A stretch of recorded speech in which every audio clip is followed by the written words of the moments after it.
I want to show you how to do an Alla Prima self-portrait, which is a wet on wet technique usually done in one session. I'm going to be using a limited palette, just my primaries, a Payne's Gray, and a titanium white.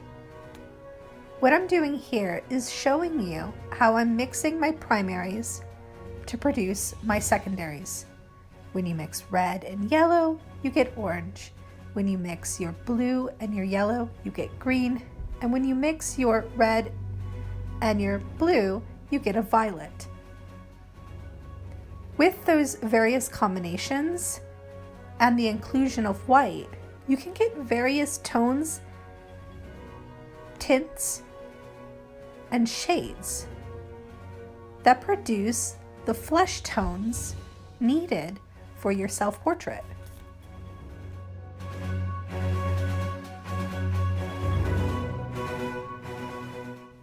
I like to create my color swatches on my palette before I start painting. This helps me to organize my thoughts. Since I'm working in one session, my time is limited, and I want to produce as much success as possible.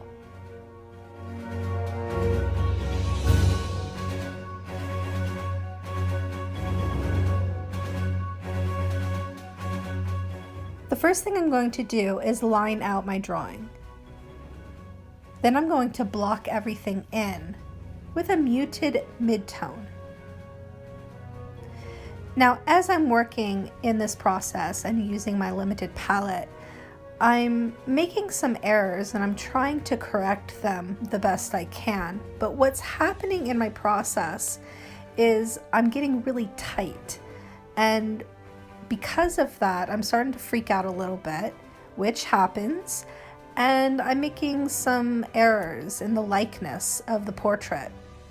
So instead of freaking out any further, I just start over. It happens. Paint is so forgiving. I redraw, reblock, and begin again.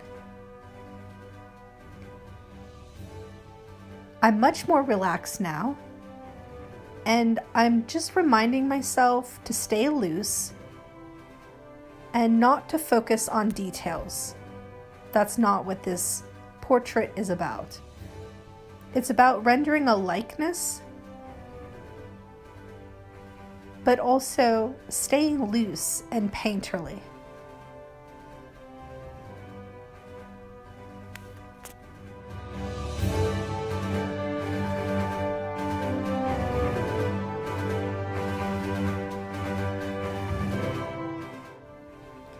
I'm much more successful in correcting my errors the second time around because I'm remaining loose in my brush strokes and painterly.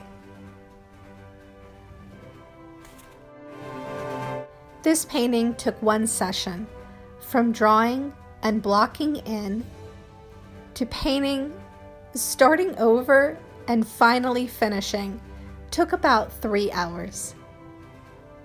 And there you have it, Alla Prima self-portrait with a limited palette.